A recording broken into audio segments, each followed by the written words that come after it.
एक छोटे से गांव में रामू नाम का एक गरीब लकड़हारा रहता था। वह रोज जंगल जाकर लकड़ियां काटता और उन्हें बेचकर अपने परिवार का पेट पालता था। रामू बहुत गरीब था, लेकिन उससे भी ज्यादा ईमानदार था। एक दिन उसके साथ कुछ ऐसा हुआ जिसने उसकी पूरी जिंदगी बदल दी। रोज की तरह रामू जंगल में लकड़ी काट रहा था। उसके पास सिर्फ एक पुरानी लोहे की कुल्हाड़ी थी। तभी अचानक उसकी कुल्हाड़ी हाथ से फिसलकर नदी में गिर गई। रामू घबरा कर बोला, अरे मेरी कुल्हाड़ी, अब मैं काम कैसे करूंगा?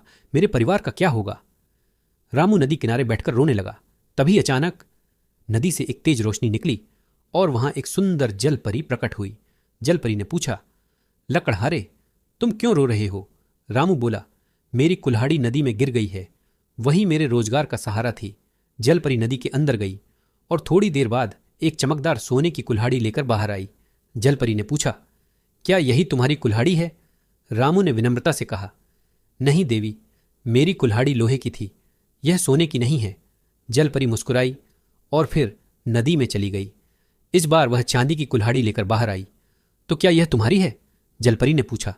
रामू बोला, नहीं देवी, यह भी मेरी नहीं है। फिर जलपरी तीसरी बार नदी में गई और इस बार लोहे की पुरानी कुल्हाड़ी लेकर बाहर आई। रामू खुशी से बोला, हाँ, यही मेरी कुल्हाड़ी है। जलपरी उसकी ईमानदारी से बहुत खुश हुई।